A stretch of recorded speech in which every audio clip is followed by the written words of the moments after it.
For more, we're joined now by Paolo Von Schirach. He's president of the Global Policy Institute, an independent research center focused on international affairs. China's striking back immediately, 333 categories against the U.S. Coal, bicycles, trucks, vehicle engines, and chemicals. Want to get your take on this latest move. Well, it looks like we are kind of stumbling into something that is potentially quite bad, because this is tit for tat. What's at least the dynamic so far has been that the Trump administration takes the initiative and says, okay, we are going to do this with China, and then the Chinese respond in kind. Never more. It's interesting to note, never more than what's coming from America. And so now we are increasing the number of goods that are subject to tariffs. It's still a relatively, in relative terms, relatively modest amount if you look at the enormous trade, exchange between the United States and China. This is not all of it. There's not even half of it. But we're getting worse. It's getting worse every day. And again, what we see here is an attempt, it seems, on the part of the Trump administration to, quote, force China to negotiate on America's terms on a variety of issues. Of course, the first one is the trade imbalance, but then there are other issues related to market access. And the Chinese respond. The bad thing in all this is that the two sides don't seem to be talking. There doesn't seem to be a channel, unless there are back channels that we're not aware of. And so this is bad news, because it looks like that every day we ratchet it up a little. And what's the end game?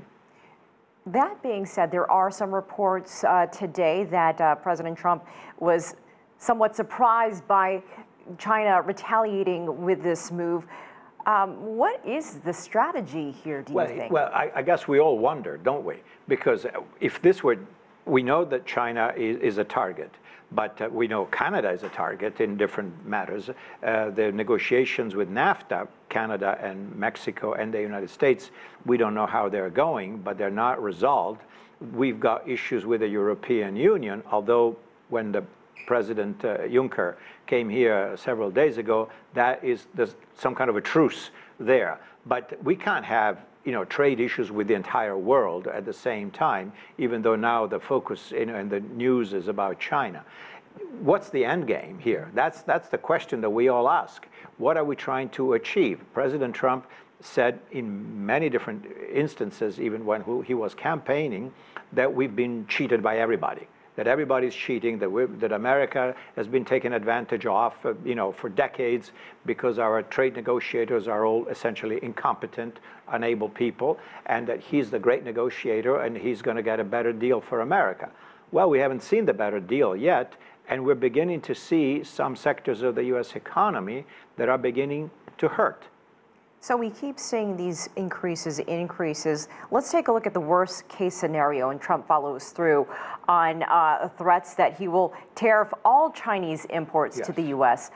$500 billion worth of goods. What happens then? Well, that's really bad news, because the American consumer, I mean, all the millions of people that shop at Walmart or Target or whatever, what are they buying? What are their consumer goods? Mostly made in China. Not only something made in Bangladesh or Vietnam or Thailand or other places, but the bulk is. So that will be reflected, obviously, in the purchasing power of millions of Americans, especially middle class and lower middle class people with not extravagant income, that they can absorb price increases just as if it were nothing.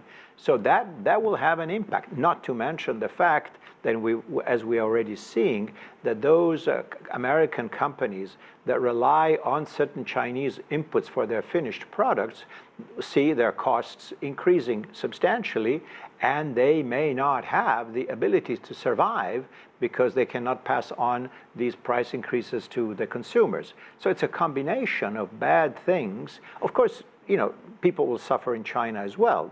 There's no question about it. But we import more from China than China imports from us. And so if we go to the extreme that everything from China will be subject to tariffs, this may have put a halt to the very long American economic expansion.